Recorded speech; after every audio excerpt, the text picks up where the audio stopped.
As she aged, her health began to decline. She had a serious illness 2 years ago, and it really opened her eyes to the reality of her situation. One thing that hurt her deeply was seeing people in the hospital with family by their side. They had loved ones who cared for them, visited them, and supported them through their illness. She realized that, in the future, she might be all alone.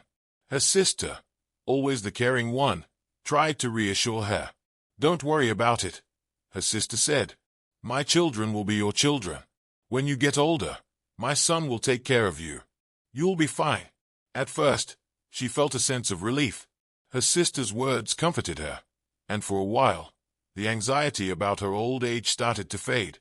But after spending more time with her nephew, she started to see things differently. He was kind to her, yes, but it became clear that his motives weren't entirely pure. She overheard him say something that made her stomach drop.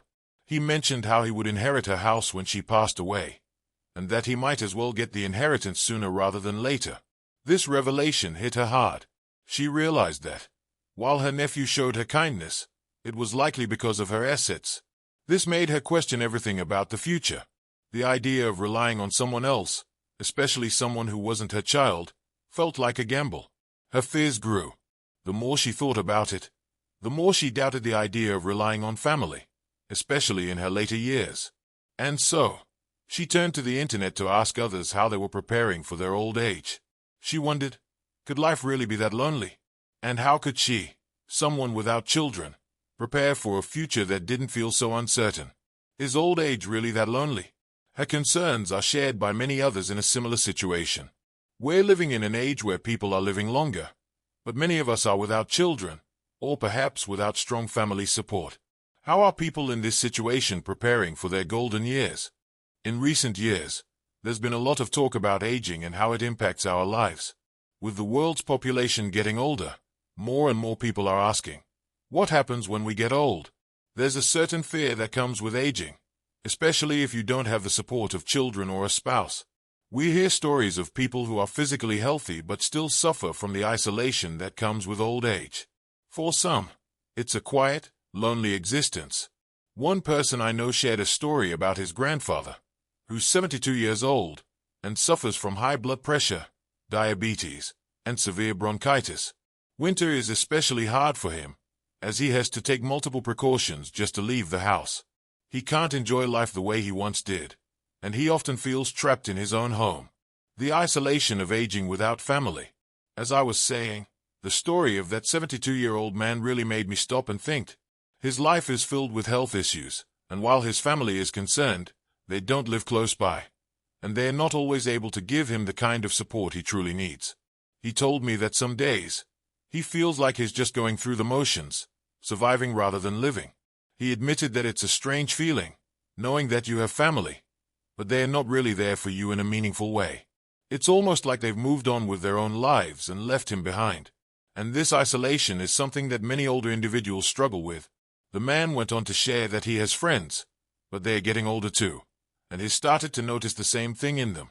They are not as mobile, not as energetic, and often, their conversations center around health issues or complaints about aches and pains. It's the inevitable cycle of aging, and for those who don't have strong family bonds or children to rely on, it can feel as if there's nowhere left to turn. As I listened to him, I realized how important it is to find alternative ways to combat isolation as we get older. For this man, it was through a passion for gardening. He might not be able to go out and hike in the mountains anymore, but he could still grow vegetables and flowers in his backyard. It gave him a sense of purpose, something to wake up for each day.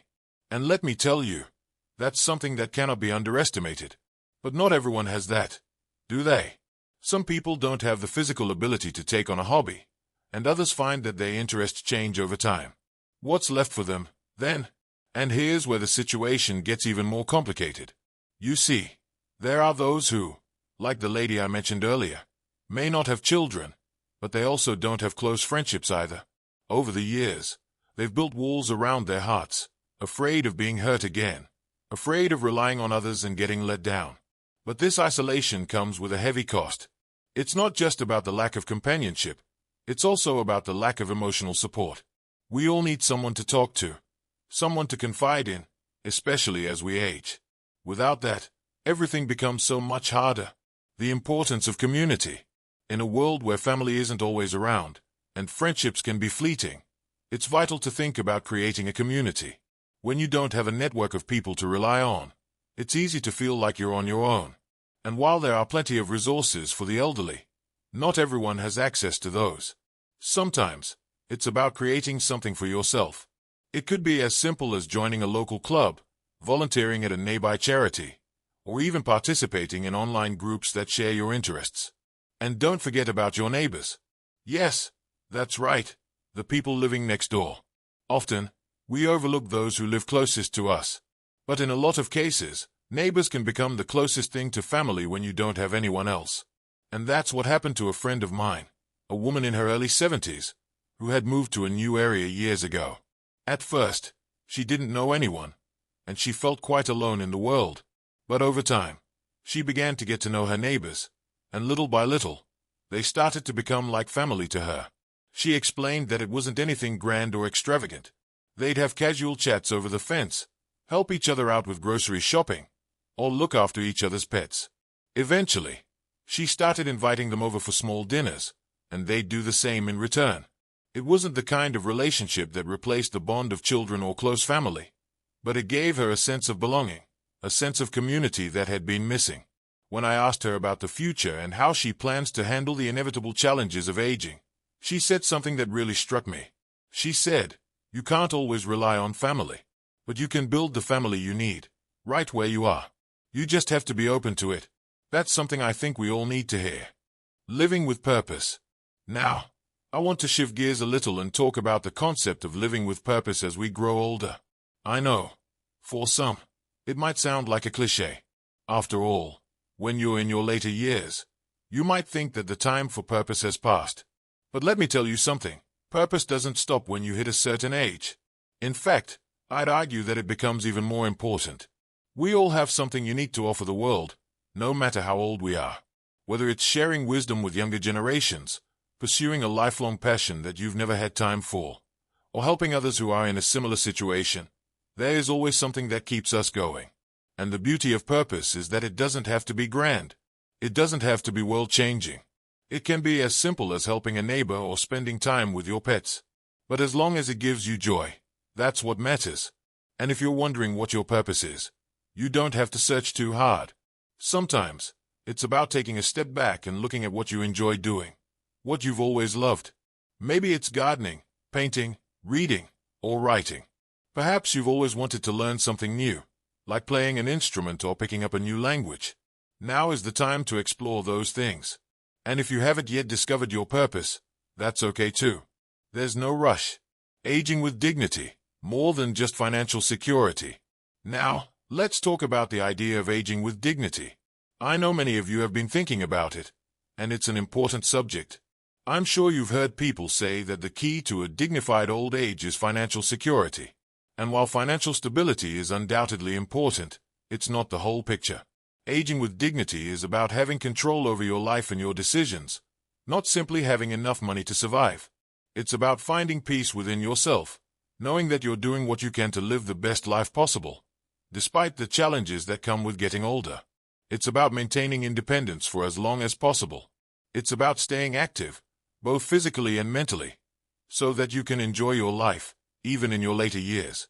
It's about taking care of yourself, eating well, and staying fit. And it's about connection, with others, with your community, and with yourself. So, when you look toward the future, ask yourself this: what does a dignified life mean to me? Does it mean having the financial resources to live comfortably? Does it mean having a network of friends and family? Does it mean pursuing your passions and living with purpose? Or is it something else entirely? For me, I believe that true dignity comes from within.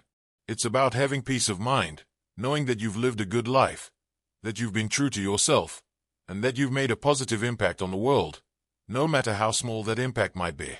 Conclusion: living fully, aging gracefully. In closing, my dear friend, aging doesn't have to be something to fear. Yes, it's inevitable. And yes, it comes with its challenges. But it also comes with wisdom, with experiences that make us who we are. We don't have to spend our later years lonely or without purpose. we can embrace this phase of life with grace, with dignity, and with the knowledge that there's always something to look forward to. So, as you move forward in your own journey, I urge you to think about how you want to age. What kind of life do you want to live? And how can you make sure that the years ahead are filled with joy, peace, and a deep sense of fulfillment? The future may be uncertain, but that doesn't mean we can't approach it with open hearts and minds, ready for whatever comes our way. Thank you for sharing this time with me. And remember, the wisdom of old age is not just in our bodies, but in our hearts and minds. Let's continue living fully and aging gracefully together.